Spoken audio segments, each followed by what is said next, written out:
महाराज उग्रसेन की रानी का नाम है पौंडरेखा। भागवत महापुराण में कृष्ण जन्म के पहले कंस जन्म की कथा का वर्णन आया है।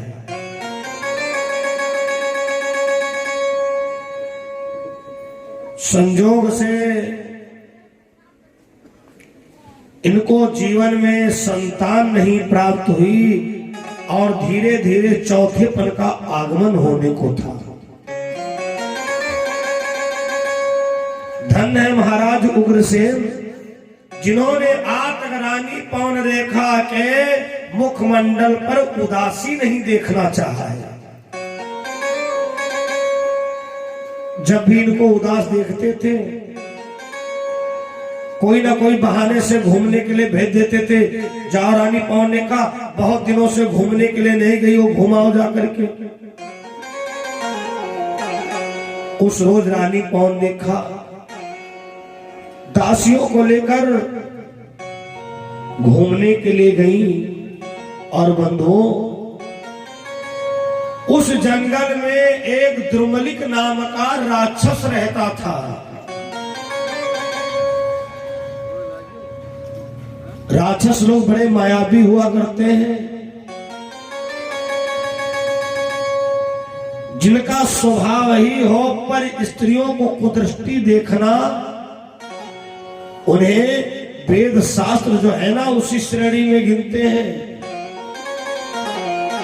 द्रुमलिक राक्षस ने जैसे रानी पौंडरेखा को देखा भैया अपनी मायावी शक्तियों का तांडव दिखाने लगा। आंधी तूफान आ गए, धूल उड़ने लगी, जो भी साथ में दासियां थी सखियां थी वो इधर उधर हो गई। और उसी समय वो राक्षस महाराज उग्रसेन का भेष बना करके पौंडरेखा के पास आ गया। पौंडरेखा समझ नहीं पाई कि हमारे पति देव हैं या कोई छलभेसी पुरुष है।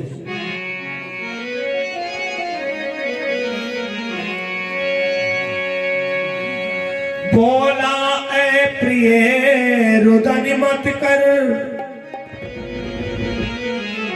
हाजिर है तेरा रखवाला, मेरे सामने तुम्हें देखे है कौन बड़ा हिम्मत वाला।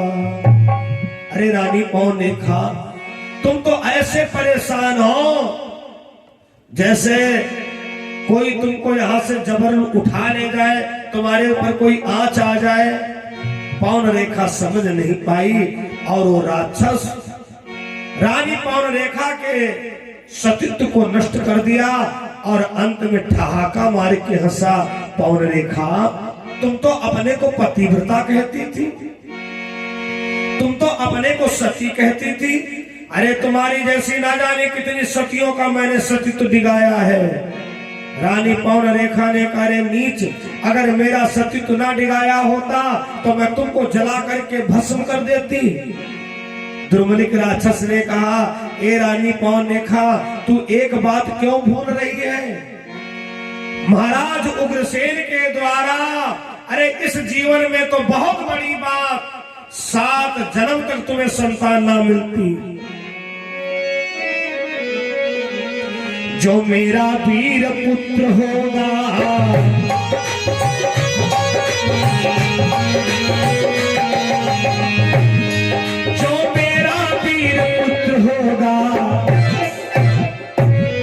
मेरे समान योद्धा होगा।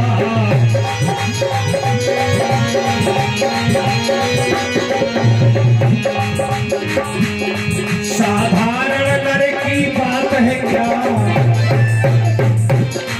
साधारण नर की बात है क्या, इंद्र भी हार कर जाएगा।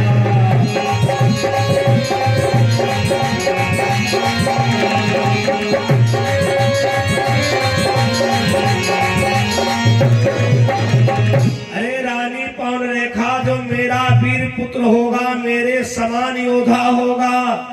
रानी पौंडरेखा मेरे बालक में एक कमी होगी। रानी पौनेखा ने कहा वो कौन कमी होगी? ऋषि मुनियों गौ ब्राह्मणों को वो बेशक बहुत सताएगा।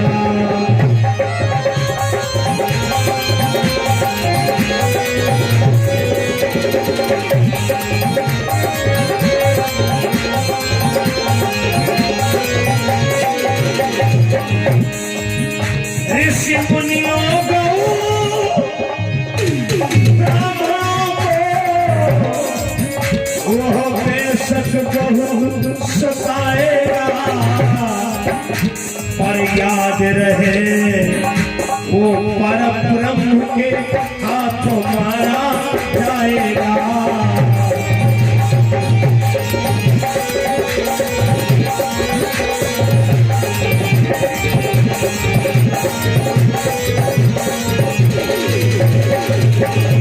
देखो रानी पौंडरेखा, हमारे बालक को मारने के लिए भगवान को स्वयं इस धरती पर आना पड़ेगा। रानी पौंडरेखा ने इस रहस्य को महाराज उग्रसेन से छुपा लिया और समय आने पर पुत्र का जन्म होता है। कथा प्रेमियों, उसी बालक का नाम पड़ा है कंस। भैया कंस बाल्यकाल से ही अपना परिचय दे रहा है। कहा जाता है ना, होनहार बिरवान के होत चीकने पात। जो पेड़ होनहार होता है, वृक्ष, वो शुरुआत से ही लगता है ये बहुत अच्छा वृक्ष चल रहा है। भैया कंस बाल्यकाल से ही अपनी प्रवृत्ति का परिचय दे रहा है। प्रवृत्ति का मतलब तो समझ रहे होंगे ना। मां नहीं मात, पिता नहीं देवा, मां नहीं मात,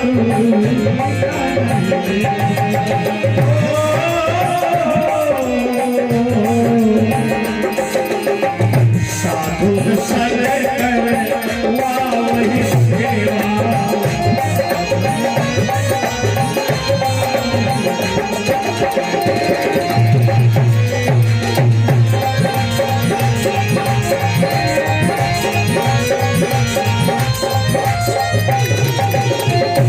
साधुन सन करवाई सेवा। महाराज उग्रसेन बाल्यकाल से ही समझ गए ये लड़का राक्षस प्रवृत्ति का है। बहुत समझाते हैं, लेकिन कंस की भैया एक आदत है। वो आदत ये है, जो पिता कहता वो ना करता, जो मां मना करती वो काम जरूर करता, जो बड़े बूढ़े समझाते वो बात ना मानना उसका स्वभाव था। अगर भैया ये लक्षण किसी के अंदर हो तो हमारे बताने के पहले समझ लेना कि हम कंस प्रवृत्ति में है। लेकिन कंस के दिमाग में पता नहीं कहां से भगवान शंकर जी की भक्ति आ गई, क्योंकि इसको लोगों ने बताया था जो भी राक्षस उन्नति किया है भगवान भोले बाबा की तपस्या के बदौलत किया है।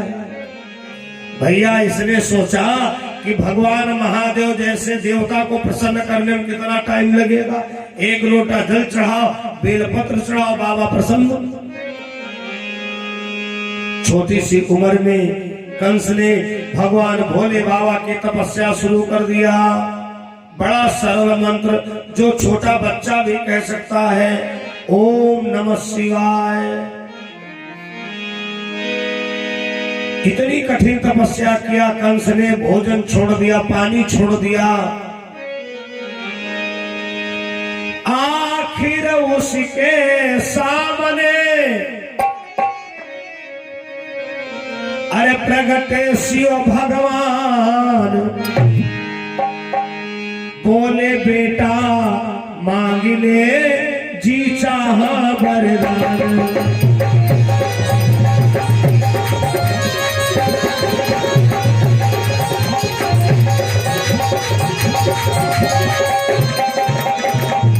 आखिर उसके सामने प्रगट शिव भगवान, बोले बेटा मांग लो जी चाहा वरदान। बेटा कंस वरदान मांगो, वरदान मांगो। कंस ने जब आंख खोल करके देखा, देवाधिदेव महादेव, बाबा जो हमें मांगना है वो तुम दोगे नहीं, देना तुमको पड़ेगा ही। अरे भोले बाबा ने कहा बेटा जो मांगोगे वो मिलेगा। कंस ने कहा बाबा अगर तुम सोच रहे हो हम राजपाट मांगेंगे, नहीं मांगेंगे। हमारे पिता मथुरा के राजा है, मैं मथुरा का उग्रसेन महाराज का इकलौता उत्तराधिकारी हूं।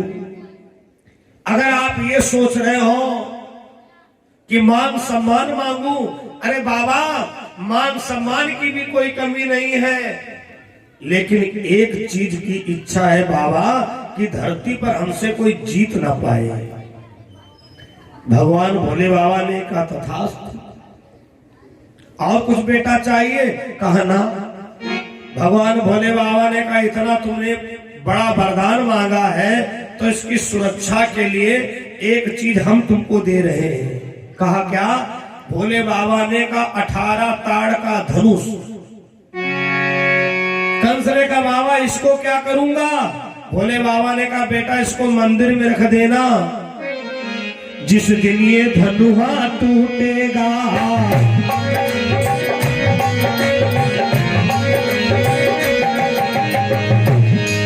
जिस दिन ये धनुहा टूटेगा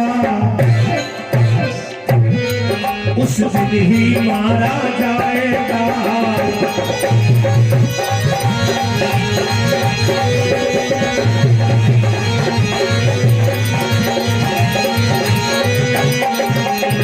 बेटा कंस से धनुष लेकर के जाओ, मंदिर में रख देना और इस धनुहे की पूजा किया करना। जब तक बेटा धनुष रहेगा कोई तुम्हारा बाल बांका नहीं कर पाएगा। जिस दिन ये धनुष टूट जाए समझ लेना जीवन की हमारी आखिरी आ गई। कंस लेकर के वरदान मथुरा में आया, सोचता है कि बाबा से मैंने वरदान पाया है, जरा इसका परीक्षण कर लूं। एक पहलवान से कहा अरे पहलवान दादा उनसे पंजा लड़ाओ। पहलवान ने कहा राजकुमार अबे तुम बहुत छोटे हो, बड़े हो जाओ। अरे ना ना ना, एक बार पंजा मिला के तो देखो। उन बेचारों को पता नहीं था कितना बड़ा ताकतवर हो चुका है। एक पहलवान ने अपना पंजा दे दिया कंस के हाथ में। अब कंस ने इतनी ताकत लगाई दी, इतनी ताकत लगाई दी कि उनकी कलाई उखड़ के कंस के हाथ में आ गई। अरे अब तो पूरे मथुरा में चिल्लाता घूमे, अरे भैया कंस से कोई हाथ ना मिलाना, कंस बड़ा ताकतवर है। सिपाहियों से कहा ये पता लगाओ कि कहां पर दंगल हो रहा है। बाबा ने इतनी ताकत दे दिया, इतनी शक्ति दे दिया है, हम इसका प्रयोग कहां करें? एक दिन एक दूत ने बताया राजकुमार खुशखबरी है। क्या है? मगध के राजा जरासंध के वहां बहुत बड़ा दंगल हो रहा है। ये नहीं बताया किस चीज का हो रहा है। कंस घोड़े पर सवार होकर के राजा जरासंध के राज में पहुंच गया।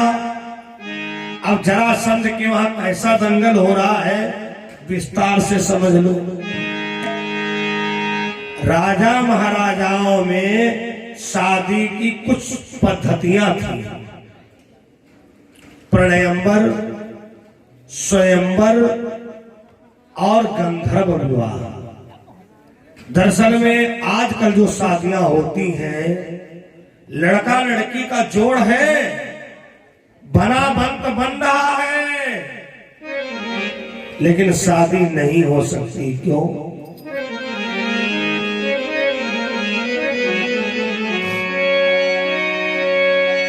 आज के समाज में दहेज बना रोड़ा, बिकाई ए बाबू भी पास थोड़ा।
दिखाइए बाबू के पास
दाना दहेजमा बिगड़ गईले जोड़ा। जोड़ा तो है, बनाबंत बन रहा है, जोगी जोगा है, लेकिन उतना दहेज नहीं पिता दे सकता है। शादी कैंसिल। धर्म प्रिय सज्जनों, राजा महाराजाओं में पहले शादियां कैसे हुआ करती थी? लड़का की बहादुरी देखी जाती थी, ऐसी वैसी बहादुरी ना, तेल की कढ़ाई में दे करके अब मछली की आंख में तीर मारो, अब वो भी मछली ऊपर टंगी हुई है। ऐसे बहादुर के साथ शादियां होती थी। प्रणयंबर, स्वयंवर, राजा महाराजा लोग ऐलान करवा दिया करते थे, उनकी कन्या लेकर के बरमाला निकलती थी, चाहे जात का हो, चाहे पात का हो, चाहे अंधा हो, चाहे लंगड़ा हो, चाहे कोढ़ी हो, चाहे रोगी हो। ये मत सोचना कोई बात बिना प्रमाण से बोल रहा हूं। वैसे यज्ञों में हमको महाभारत ही मेन विषय दिया जाता है, यहां मैं केवल भागवत और राम कथा बोल रहा हूं। महाभारत में आपने सुना होगा धृतराष्ट्र कैसे थे? जनमांग अंधा, आंख खराब हो जाए गनीमत है, मोतिया बिंद हो जाए गनीमत है, एक आंख सेंटर आउट होती तब भी गनीमत था। धृतराष्ट्र महाराज जनमांग अंधा। कल्पना करो, ये सिस्टम ना हो, सीमेंट से प्लास्टर हो, कितने शुद्ध रूप लगोगे। आहा, लेकिन शादी हुई गई धृतराष्ट्र महाराज की, वो भी ऐसी वैसी ने, विश्व सुंदरी गंधारी। महाभारत में ही दूसरा प्रमाण लो, महाराज परांड के बारे में आप लोगों ने जाना होगा, पढ़ा होगा, सुना होगा। ये ऐसे रोगी थे, छुपाने से छुपता ना रोग। कुछ लोगों के ना रोग हो तब भी वो रोगी दिखते हैं। परांड उधर रोगी थे, अगर गर्दन टेढ़ी हो जाती थी तो एक कर्मचारी गर्दन सीधी करता था, ऐसे रोगी। और शादी किसके साथ में हुई है? महाराज राजा कुंती भोज की कन्या कुंती। हुई कैसे? स्वयंवर के द्वारा हुई। धर्म प्रिय सज्जनों, ऐसे ही राजा जरासंध के वहां प्रणयंबर चल रहा है। राजा जरासंध ने प्रतिज्ञा किया है, जो कुबिलिया पीड़ नाम के हाथी को पछाड़ेगा, मेरी बेटियों का उसके साथ में विवाह होगा। देखो, बेटी और बेटियों, जहां पर बेटियों शब्द लग गया, इसका मतलब एक ना है। राजा जरासंध के दो बेटियां थी, एक का नाम था अस्ति और एक का नाम था प्राप्ति। राजा महाराजा लोग सब आए हुए हैं। जिसने ऐलान सुना कि राजा जरासंध के वहां उनकी बेटियों का विवाह होना है और प्रतिज्ञा है उनकी। मंच का पर्दा खोला गया। राजा जरासंध की दोनों बेटियां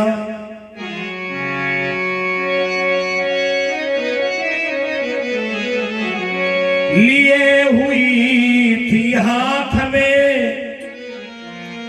कन्याए बरमाल। यही सोचती दोनों थी किसे पहनाऊं जयमाल।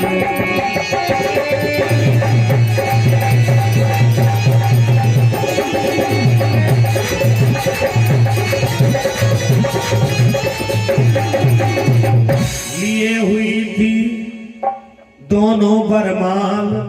राजा जरासंध की दोनों बेटियां जयमाला लिए हुए थी।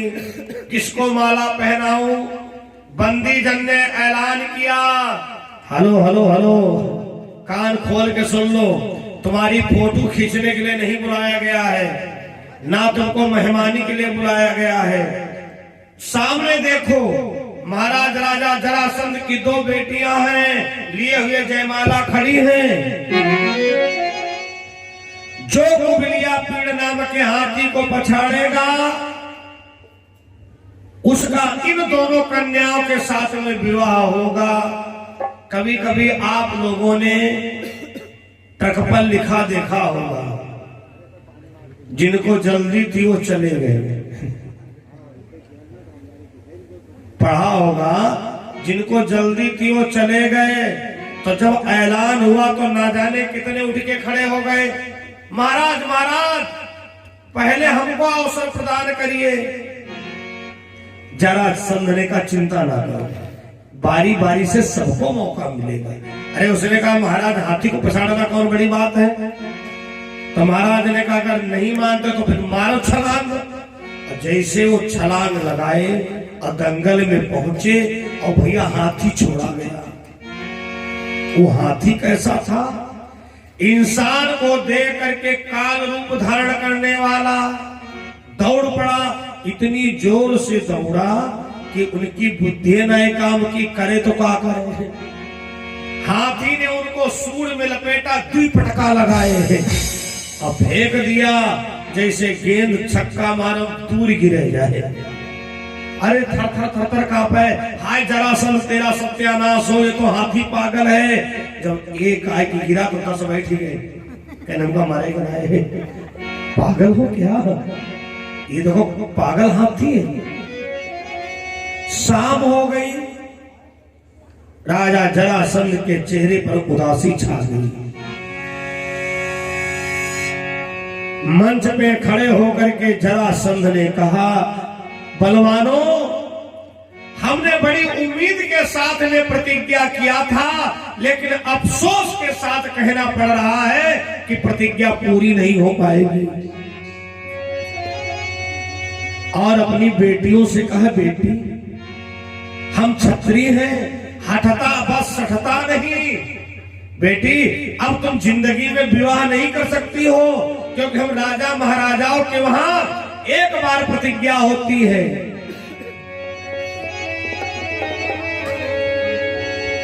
कर में तुलसी की माला लो, अब बन में ध्यान लगाना लिखा। जिस वीर की खोज में प्रण था मेरा, उस वीर को बेटी मिला न सका।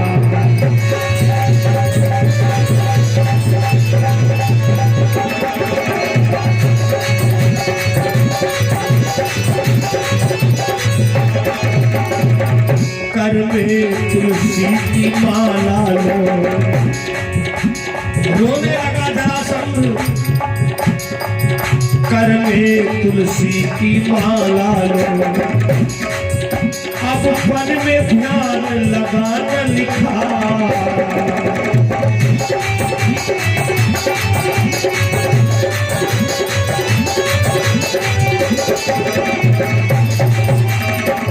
बेटी अब तुमको हाथ में तुलसी की माला लेकर के भगवान की तपस्या करना पड़ेगा।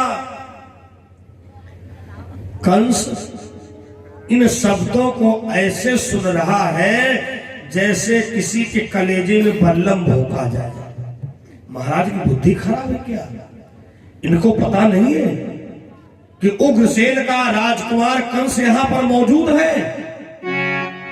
आखिरी में ऐसा शब्द कह दिया, कंस अपने को नहीं रोक पाया। जरासंध ने कहा गिरा दो पंडाल, स्वयंवर भंग कर दिया जाए। इस धरती पर मैं दावे से कह रहा हूं कोई वीर योद्धा आज की डेट में नहीं है। कंस उठ के खड़ा हो गया, कहा बस महाराज, कहे तुमने ऐसे बैर कलेजा चीर बैठे हैं। महाराज सोच समझ के आपको बोलना चाहिए था। अरे एक हाथी की बात कर रहे हो, ऐसे अगर 1000 हाथी तुम्हारे वहां मंगवा लो तो जय बेचारे मार खाए तो का है। अब एक ही आखिरी आएगी भैया। अब उग्रसेन का दिया गुल हो जाएगा, मरना चाहता है पागल लड़का। कंस ने कहा तुम लोग केवल डिग्री वाले हो, डिग्री नाम नहीं लूंगा। बहुत सी ऐसी जगहों पर व्यवस्था है, खाली फार्म भर दो डिग्री तुम्हारे घर। हे भगवान, ऐसी डिग्री को कौन सो कहा? कंस कहता है एक हाथी नहीं 1000 हाथी मंगवाई। सौगंध भगवान भोले बाबा के चरणों की, अगर 1000 हाथी को मैंने ना पछाड़ दिया तो हमारा नाम कंस नहीं। तो जो मार खाए थे कहने के भैया का अपने बम्पति बताए के आए रहो कि नहीं। चौथे पर में जन्मे हो, महाराज उग्रसेन का दिया गुरु हो जाएगा, लाला काहे मरना चाहता है। लगाई छलांग, कंस भैया कूद पड़ा, हाथी छोड़ा गया। हाथी जब छोड़ा गया तो सबसे पहले कंस ने छोटे होने का फायदा उठाया। कंस वो हाथी इतनी रफ्तार में भगा कि कंस उसके पैरों के नीचे से निकल गया। बड़ा चक्कर था, और जब पैरों के नीचे से निकल गया तो हाथी धड़ाम से दीवार में जाके लड़ा। आधा पागलपन तो उसी में दूर हो गया। कई बार तो कंस ने उसको दीवार में अपने आप लड़ाया, और एक बार मौका पाए कि कंस के हाथ में पड़ गई सूंड। ऐसे नचाना शुरू किया जैसे छोटे छोटे बच्चा अंगमछा का कोड़ा बनाते थे। नचाना शुरू किया, 2-4 चक्कर लगाए, हाथी का पागलपन दूर हो गया। चिल्ला के कहता है राजकुमार कंस दुहाई, प्राण दान दे दो। आज के बाद हम तुम्हारी गुलामी करेंगे, जरासंध की गुलामी नहीं करेंगे। अगर हमें प्राण दान दे दोगे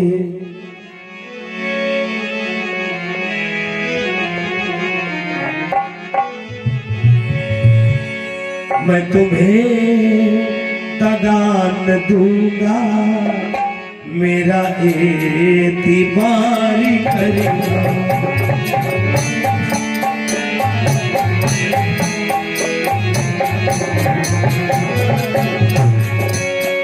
मैं तुम्हें दगा न दूंगा, मेरा एतिबारी करेगा।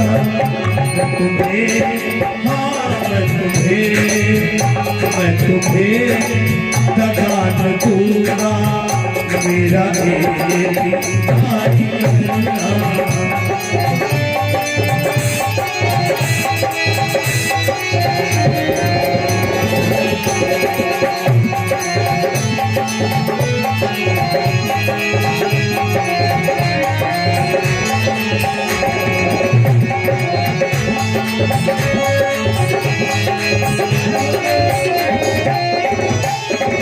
कंस से दुहाई मांगता है। कंस बहुत जोर से हंसा। जरासंध यही हाथी है कि और कोई भी है? जरासंध ने कहा धन्य हो राजकुमार, धन्य हो राजकुमार, आओ मैं तुमको सीने से लगाऊं। सारे राजा महाराजा शर्माए गए। हे भगवान, कहां की ताकत इसके भरी है। छोटा सा बालक, अरे कुबलिया नाम के हाथी को अपना गुलाम बना लिया।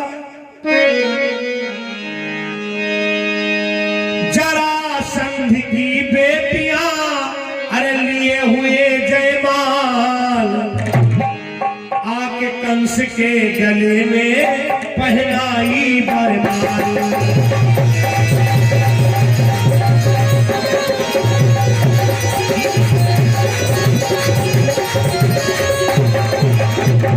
आके कंस के गले में पहनाई बरमाल।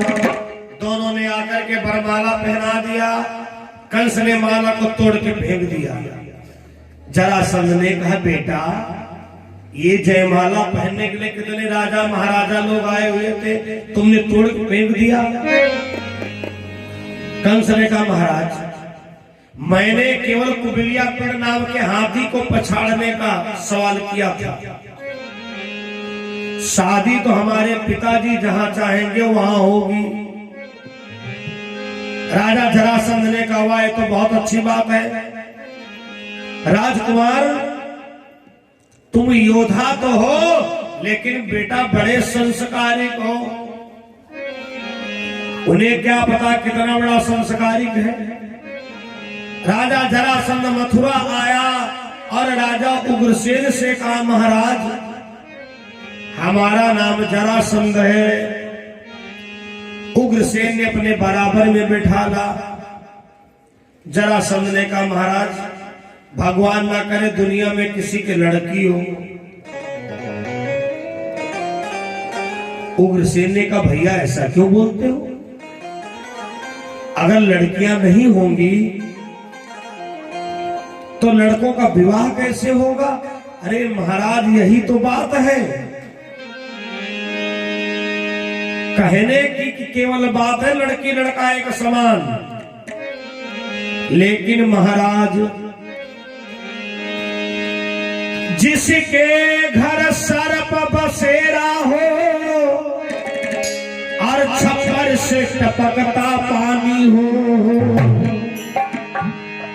उसको है नींद कहाँ आती जिसके घर सुता सयानी हो।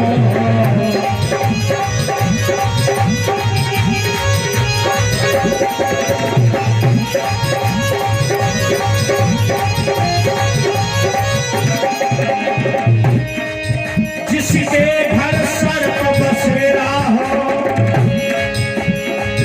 छप्पर से टपकता पानी हो, उसको है नींद कहाँ आती जिसके घर सुता सयानी हो।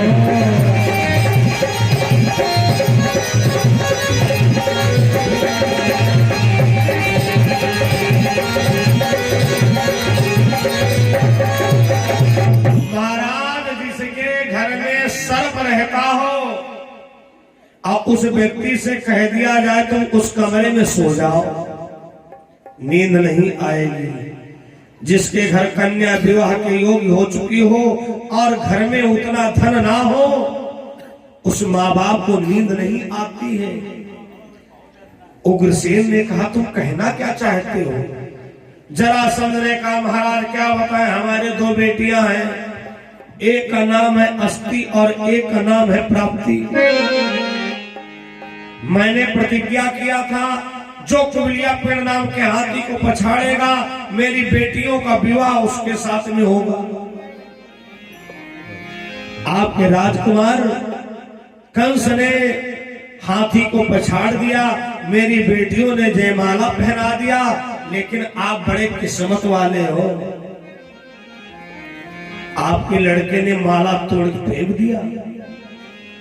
कहा शादियां वही करेंगे जहां हमारे पिता उग्रसेन कहेंगे। महाराज उग्रसेन विचार करते हैं कि पहली बार अपने लड़का की प्रशंसा सुनने को मिली है।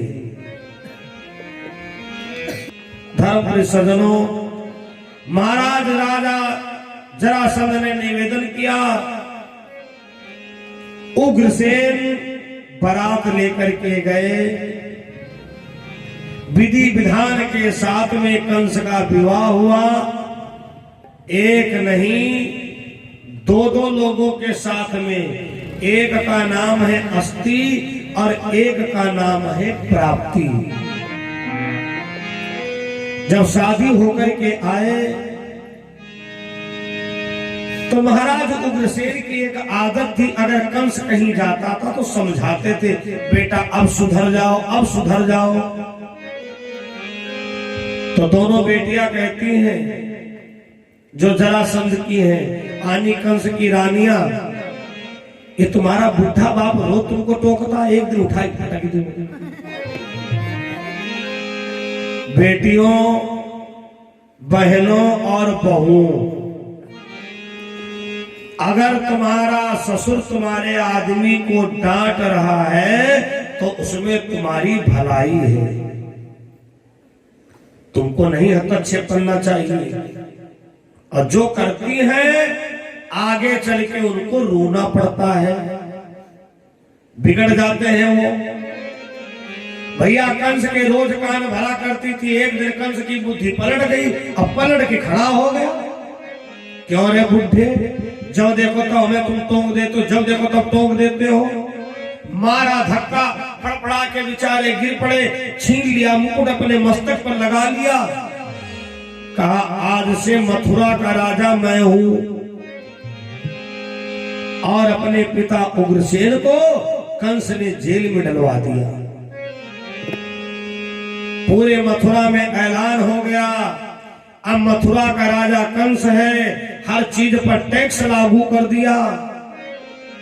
एक दिन अट्ट की अट्टालिका पर देवकी अपने बालों को सुखा रही थी, अब कंस की नजर पड़ गई। क्यों मंत्री अक्रूर, ये छत के ऊपर कौन राजकुमारी है? मंत्री अक्रूर ने कहा महाराज ये तुम्हारी बहन देवकी है, महाराज देवक की कन्या है, ये तो शादी की योग्य हो गई। मेरा आदेश है हमारी बहन देवकी के लिए सुंदर वर की तलाश की जाए। विचार किया अक्रूर जी ने, उल्टी बुद्धि का है ये, पता नहीं कब इसकी बुद्धि पलट जाए। तो वासुदेव जी के साथ में शादी तय कर दिया। पुराने रिश्तेदार हैं, थोड़ा बहुत दिया जाएगा, हाथ जोड़ लिए जाएंगे, बात बन जाएगी। कितनी सजावट करवाया है, इतनी सजावट करवाया है, मथुरा ऐसा लग रहा था कि तीनों लोगों की सुंदरता मथुरा में ही मौजूद है। चाहे गरीब की हो, चाहे अमीर की हो, चाहे जिस बिरादरी की हो, शादी में सबसे कठिन काम होता है लड़की की विदाई।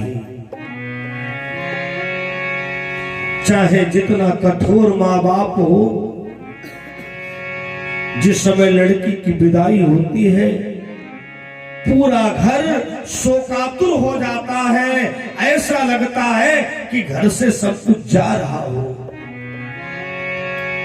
और उस रोज लड़की भी बिल्कुल मृतक अवस्था में होती है। लड़की विदाई में क्यों रोती है? जिन लोगों ने विदा किया है उनको तो बिल्कुल सीन नाच जाएगा, और जिन लोगों ने नहीं विदा किया है, जब विदाई का अवसर आए तो मेरी बात याद रखना। जिस समय लड़की देहरी पर जाती है और अपने आंगन की ओर मुड़ करके देखती है तो एक ही शब्द निकलता है, नहीं नहीं हमको कहीं नहीं जाना है। अरे आप ये क्या कर रहे हो? बड़े धूमधाम से देवकी का विवाह हुआ, जैसे विदाई का समय आया देवकी चिल्ला के बोली हाय भैया। जैसे भैया का नाम लिया कंस ने तलवार निकाल लिया। अक्रूर, मैंने कहा था मेरी बहन के विवाह में कोई कमी मत छोड़ना। मेरी बहन क्यों रोई है? तो अक्रूर रोने लगे, महाराज दुनिया की हर बेटी विदाई के समय रोती है, चाहे अमीर की हो, चाहे गरीब की हो, चाहे जिस बिरादरी की हो। महाराज इस समय पर देवकी के पास में जाओ तो हो सकता है कुछ रोना कम कर दे। जिस समय कंस देवकी के पास में गया, कंस जैसा निर्दयी, कंस जैसा कठोर इंसान, वारे देवकी की विदाई, भैया कंस के भी आंसू आ गए।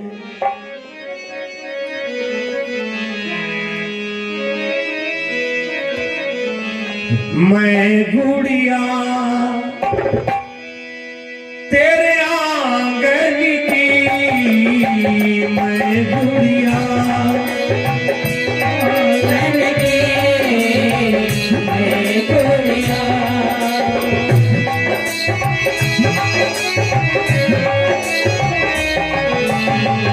मैं गुड़िया तेरे आंगन की, मैं गुड़िया तेरे आंगन की, मैं गुड़िया। सही बात तो यह है, लड़की जब तक घर रहती है उस घर की सुंदरता सजावट अलग होती है। कहीं कुछ करती, कहीं कुछ सजाती है, कहीं दरवाजा सजाती, कहीं आंगन सजाती है। मैं गुड़िया तेरे आंगन की, मैं गुड़िया तेरे आंगन की, मैं गुड़िया। प्रीति छुपी सब बचपन की हो,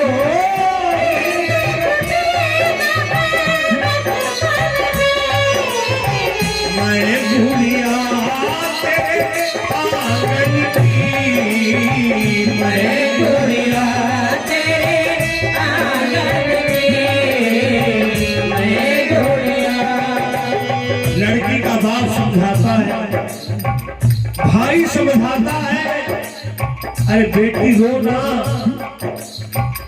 ये तो दुनिया का एक सिद्धांत है।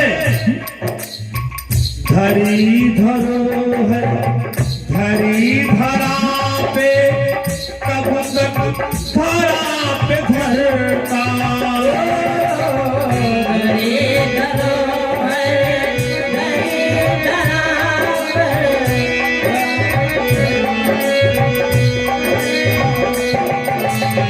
मैंने वही काम किया है एक पिता जो करता,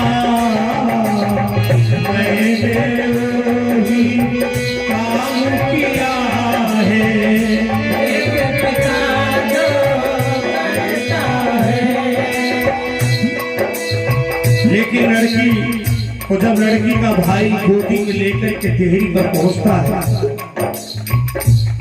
भैया भैया थोड़ा हमें अपना घर देख लेने दो, और उस समय पर क्या कहती है, हे भगवान मैं इसी घर में पैदा हूं, इसी आंगन में मेरा बचपना है, जिसी आंगन में खेली कूदी, आंगन में खेली कूदी, वो क्यों पराया लगता है, वो आंगन लगता है।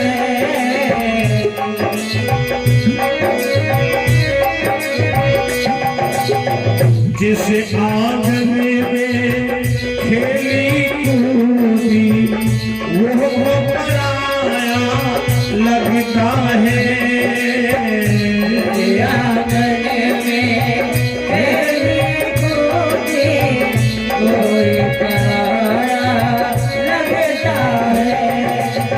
प्रीत छुपी सब बचपन की हो,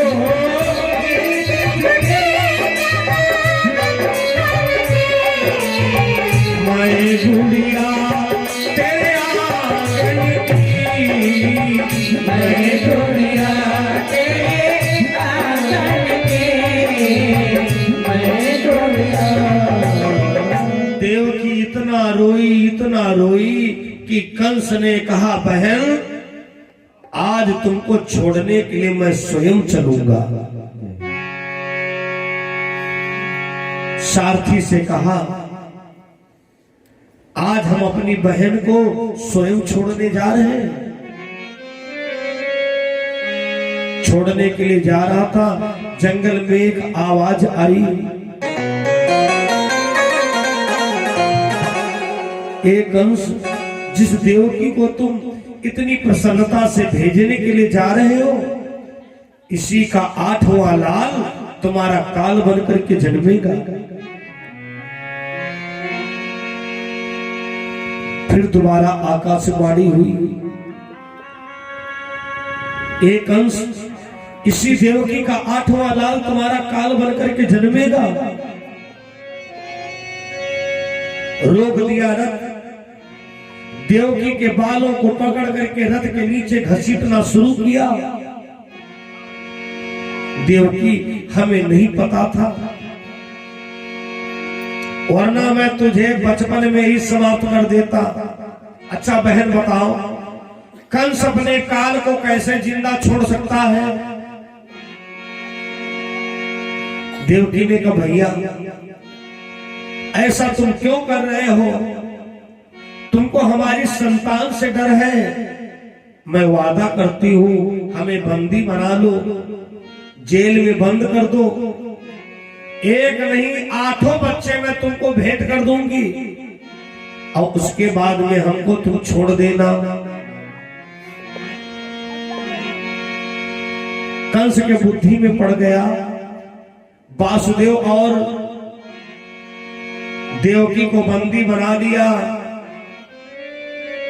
जेल में लाकर के बंद कर दिया।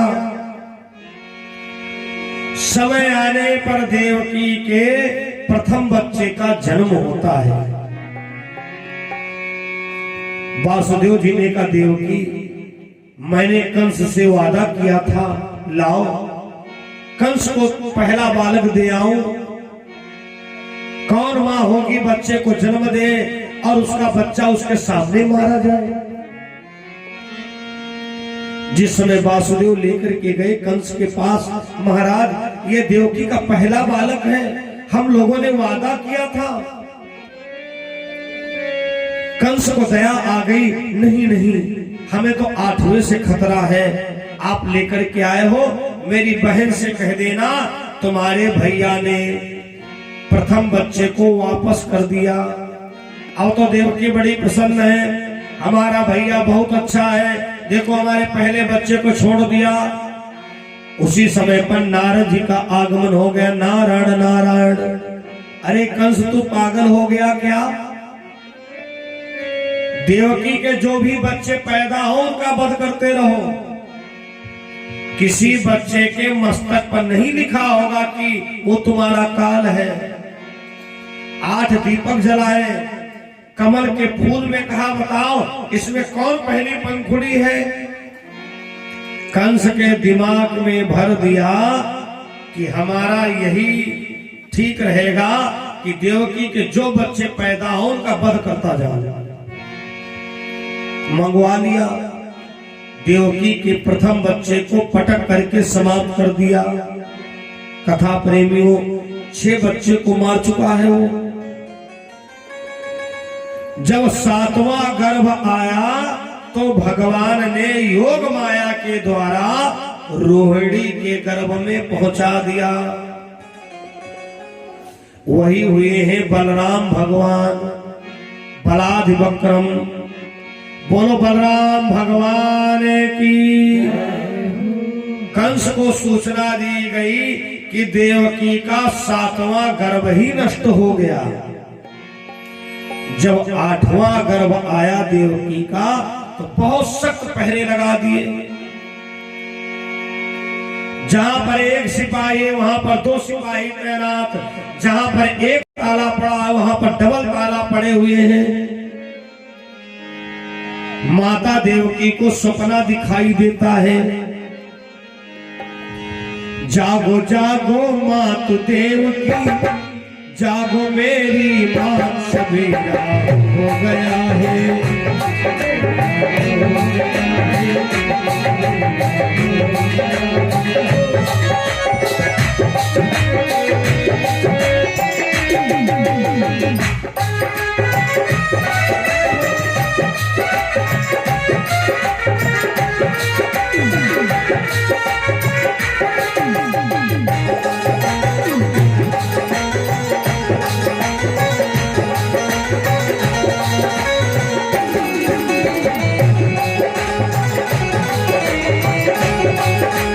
जागो जागो मात देवकी, जागो जागो मात देवकी, जागो मेरी माँ, सवेरा हो गया है, सवेरा हो गया है, सवेरा हो गया है।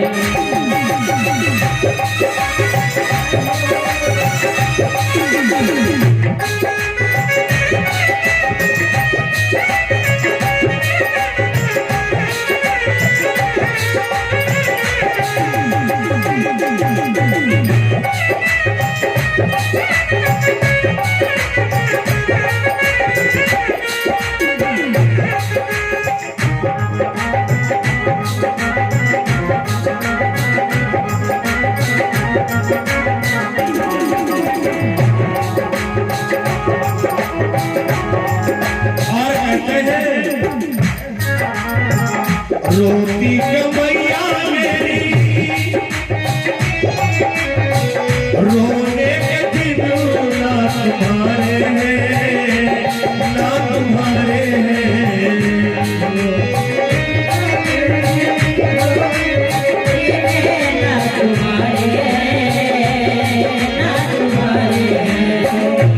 रोती कमैया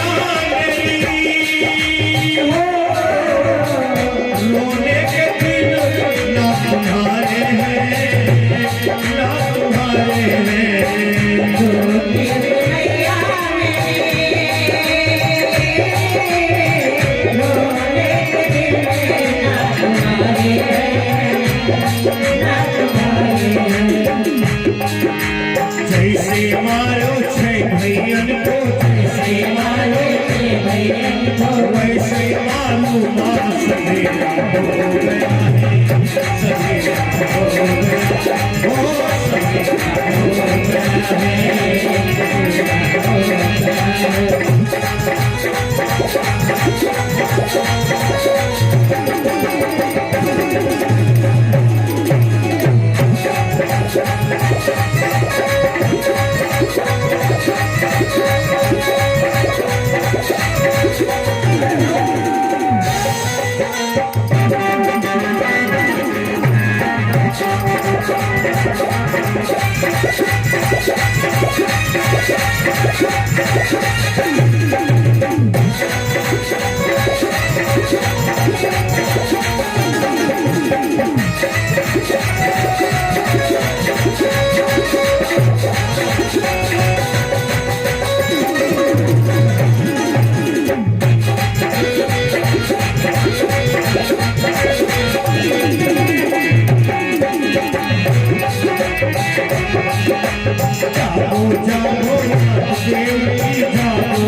माता देवकी को सपना दिखाई देता है। वासुदेव जी से बताती, महाराज आज मैंने सपने में देखा एक नन्हा सा बालक मोर मुकुट लगाए हुए, बैजंती माला पहने हुए और जेल के अंदर आया है।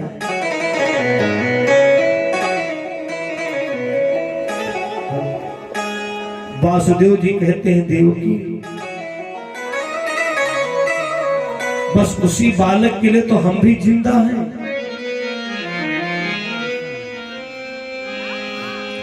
धर्म प्रिय सज्जनों,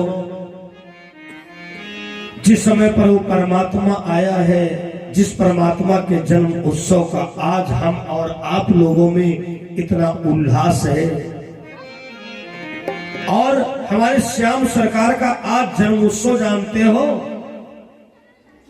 उनके रामलला के मंडल में होने जा रहा है, अवध मंडल में होने जा रहा है।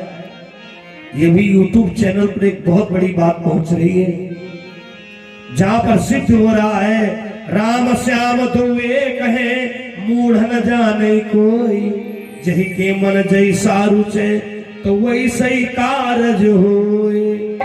राम श्याम दोनों एक है बंधु। जब हमारे प्रभु आए तो एक चमत्कार हुआ और ये उसी समय का किया हुआ रचना गीत है। बहुत जोर शोर से गाना फिल्मी आया था, बिना पायल के बजे घुंघरू।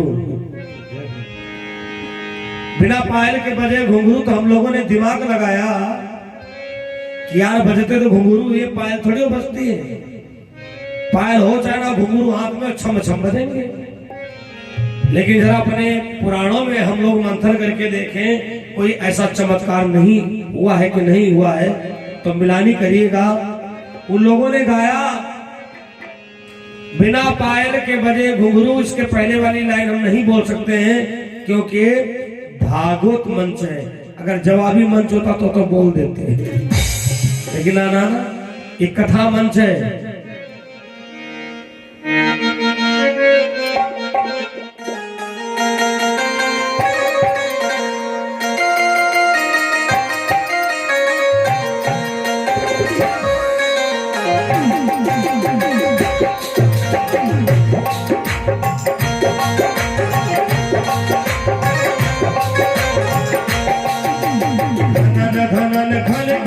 घोर छा गए बादल काले, घन घन घोर घोर छा गए बादल काले। खुशियाँ छा गई और जन में कन्हाई, खुशियाँ छा गई जन में कन्हाई। सो गए पहरे वाले बिना चाबी के ही खुले ताले।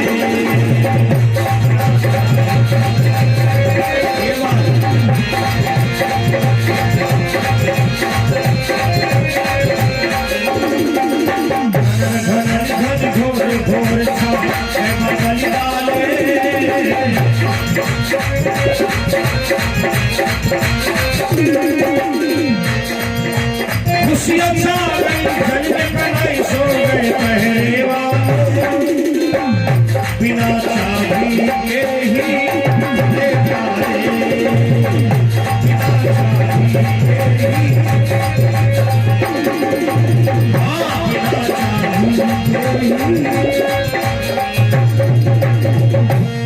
भगवान श्याम सुंदर जब इस धरातल पर आए तो कुछ ऐसे ही चमत्कार हुए। बिजली चमकी बादल गरजे, चहोर पवन सन्नाने लगे।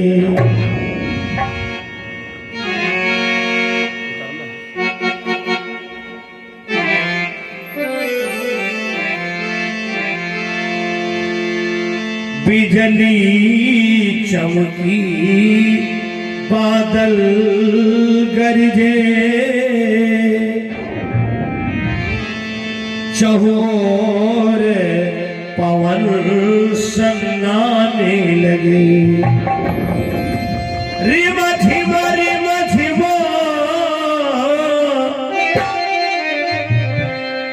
पानी बरसा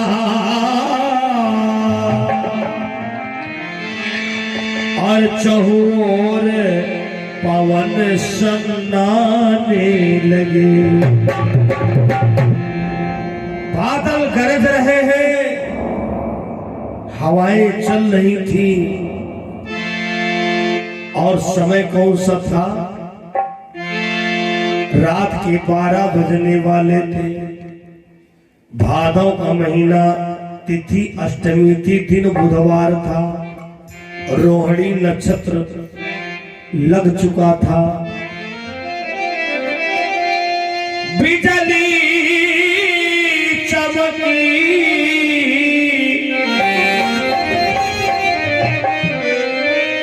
बादल गरजे, चहोर पवन सन्नाने लगे।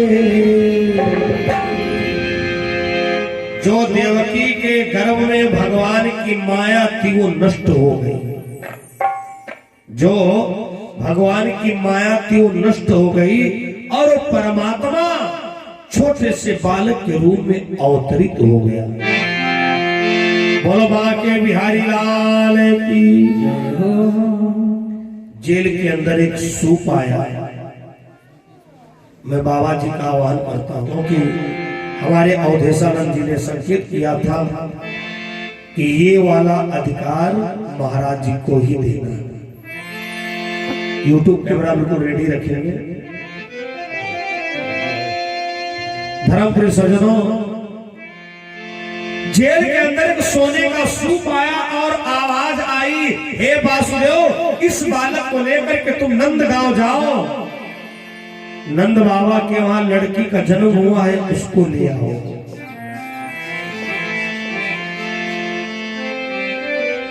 ले वसुदेव चले हरि को, तब विचारे करो है नंद घर लो। जेल के अंदर आवाज आई, आकाशवाणी हुई, हे वासुदेव, इस बालक को तुम लेकर के नंद गांव जाओ। देव की रोने लगी, महाराज मेरे 6 बालक पटक पटक करके मारे गए हैं, थोड़ा रुक जाओ, इसको देख लेने दो। अभी हमने जी भर के देखा नहीं,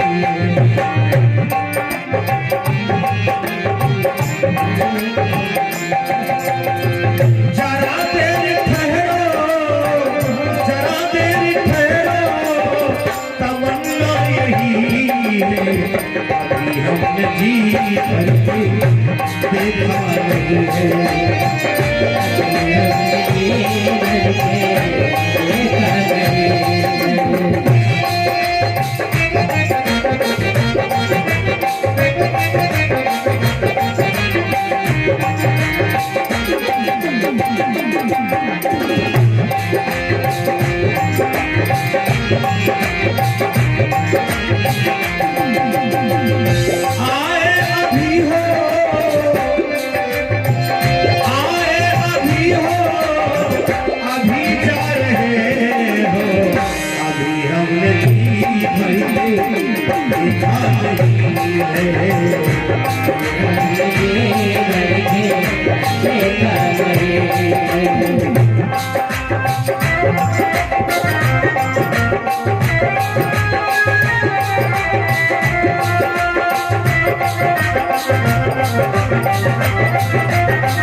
और सरकार तुम्हें देखने को तरसती थी आंखें, देखने को तरसती थी आंखें, तुम्हें देखने को तरसती थी आंखें, देखने को तरसती थी आंखें। अभी तो जाओ, थोड़ा रुक जाओ, अभी तो न जाओ, थोड़ा रुक जाओ, अभी हमने जी भर के देखा है।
माता देवकी ने गोद में लिया और अपने 8वें पुत्र को बड़े प्यार से निहार रही है और कहती सरकार तुमको सब कुछ पता है, तुम्हारे 6 भाइयों को इस दुष्ट कंस ने पटक करके मारा है। तुम्हें तुम्हारी माँ की सौगंध है लाला, जल्दी से आना और जैसे इसे पटक के मारा ऐसे तुम भी पटक करके मारना। तो छोटे से श्याम सुंदर माँ की गोदी में मुस्कुरा पड़े। तो मैया ने कहा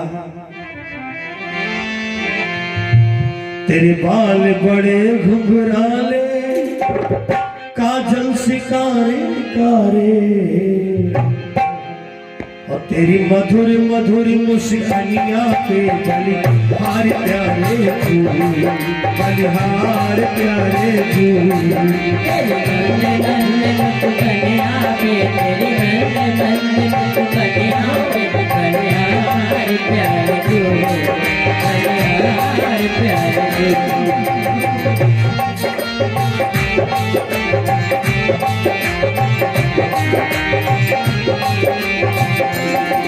बलिहार प्यारे झूल, बलिहार प्यारे झूल।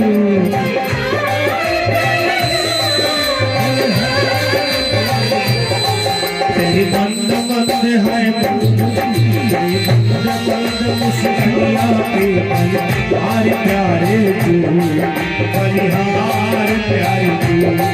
तेरी बंद बंद मुस्कानियां पे बलिहार प्यारे झूल, बलिहार प्यारे झूल।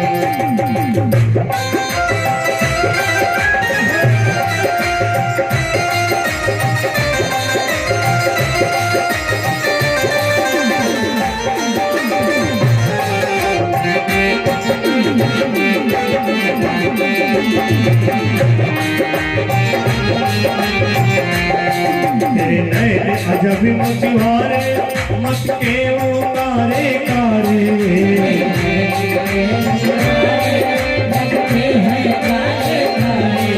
तेरे नैन अजब मतिवारे मत के वो कारे कारे।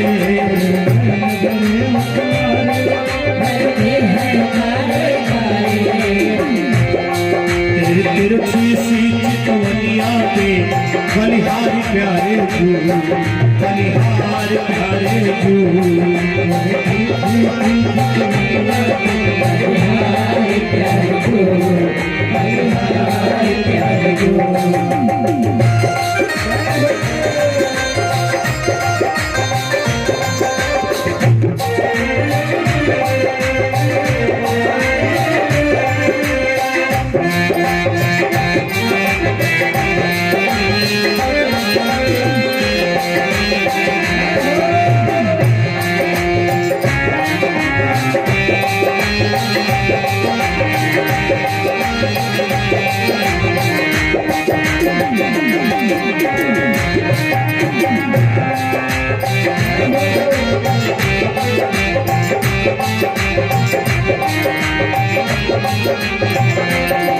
तेरी चाल अजब मतवारी लगती हो प्यारी प्यारी। तेरी चाल अजब मतवारी लगती है प्यारी प्यारी। तेरी चाल अजब मतवारी लगती है प्यारी प्यारी।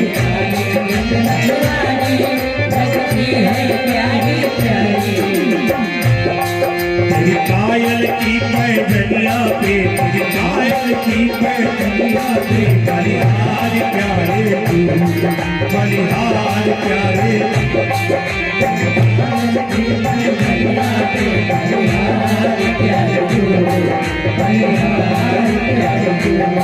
तेरे संग में राधा प्यारी लगती है सबसे प्यारी,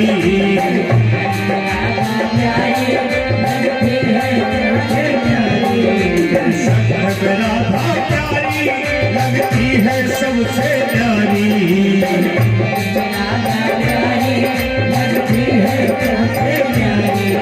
श्री चरण पे जाऊं मैं बलिहार प्यारे तू, बलिहार प्यारे तू,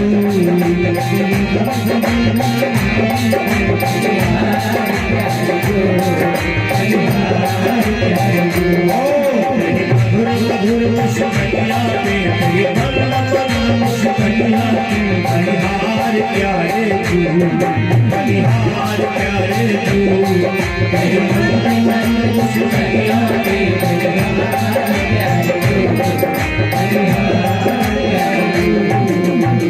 वासुदेव जी ने कहा देवकी अब ज्यादा विलंब करना नहीं ठीक है, अगर कहीं कंस को पता चल गया तो अनर्थ हो जाएगा। उसी समय पर श्री वासुदेव जी महाराज आइए बाबा जी आइए, सूप में अपने कान्हा जी को बैठालकर नंदगांव के लिए चले हैं। बीच कलिंद्री में जब पहुंचे तो आयो जरे चोटिया के सिरे लो, बढ़िया मुरेठा बांध लीजिए। हाँ ठाकुर जी को बड़े बाबा को मिलाने जाना है। जन्मे है कृष्ण देव की मैया की गोद में,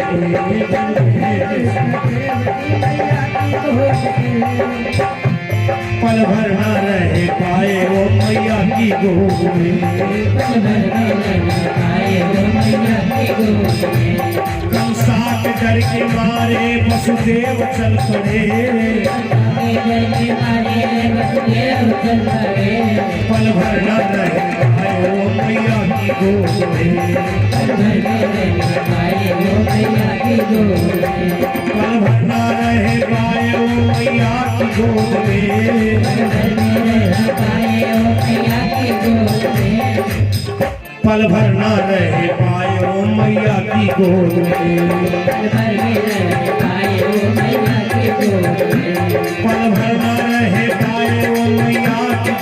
में,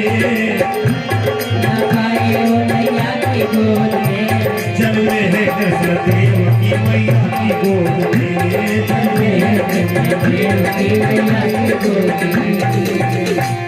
विचार करो है नंद घरेलो, बीच कलिंद्री में जब पहुंचे तो आयो जले चोटिया के सिरेलो।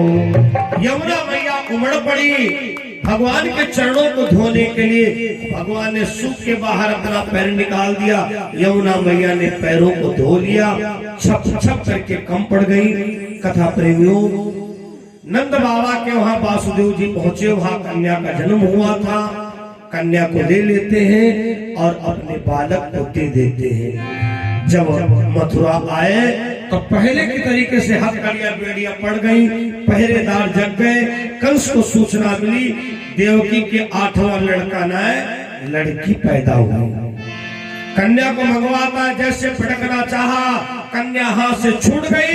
आकाश मंडल में जाकर के कहा, रे कंस, तुझको मारने वाला मथुरा में पैदा हुआ और नंदगांव जा चुका है। अब कंस को तो यहीं पर छोड़ दो, कंस को तो यहीं पर छोड़ दो। अब नंदगांव में क्या होता है, हाथी घोड़ा पाल की, हम आधा बोलेंगे, हम जान जाएंगे हर जन्माष्टमी मनाते हो कि नहीं मनाते हो। हाथी घोड़ा पाल की, नंद घर आनंद भयो, हाथी घोड़ा पाल की, हाथी घोड़ा पाल की, नंद घर आनंद भयो। बधाई हो बधाई। तो सबसे पहली बधाई हमारे परमादरणीय बाबा जी न्यौछावर करना है, बारी बारी से आ सकेंगे। बोलो कृष्णचंद्र भगवान की जय हो। नंद झुके अंगना में गई आज बधाई, नंद झुके अंगना में बज गई आज बधाई बधाई, नंद झुके अंगना में बज गई आज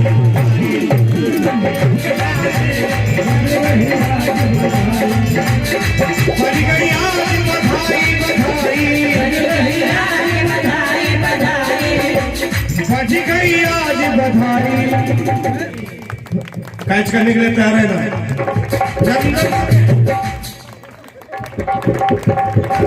बाबा जी तुम उठाओ।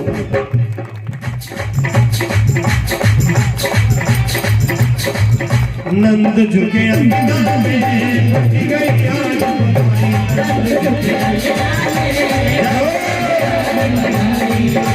बज गई आज बधाई बधाई,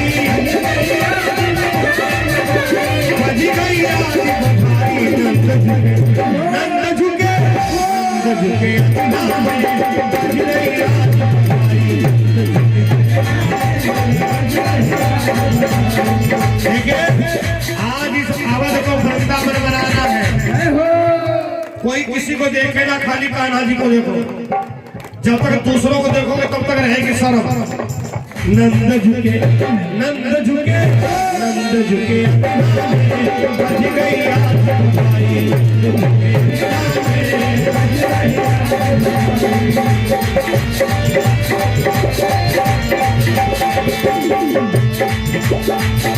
नंद झुके अंगना में बज गई आज बधाई।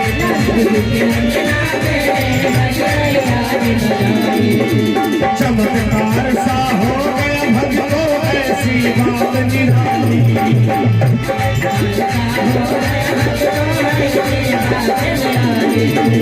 बाबा के काली हुई गई काली। झुके अंगना में बज गई आज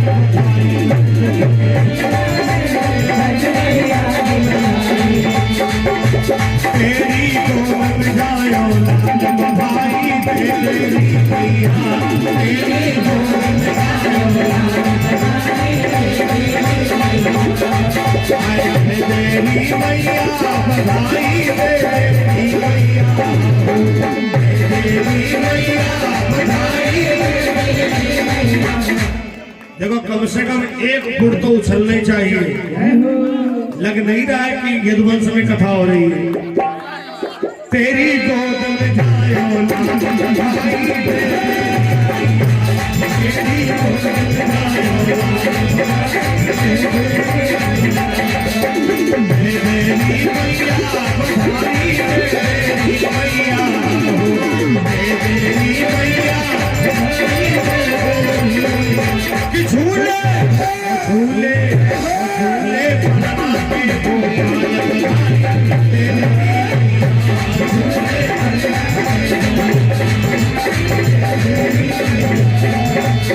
जो हमको मन धन मैया लहरा सुंदर साड़ी, मन धन मैया कंजूसी से काम चले ना दे दो सरकारी, कंजूसी से काम चले झूले झूले झूले बना के दो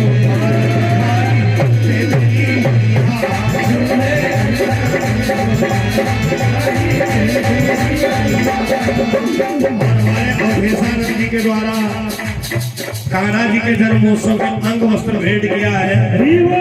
भैया वो तो ब्राह्मण को बहुत जरूरी होता है, ब्राह्मण के लिए अंग वस्त्र दक्षिणा बहुत बहुत साधुवाद है। ब्रजमंडल में धूम मची है, घर घर भई दिवाली,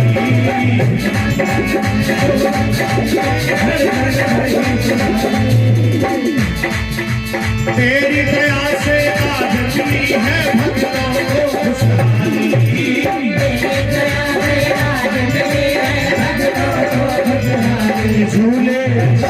झूले झूले पन्ना में मोला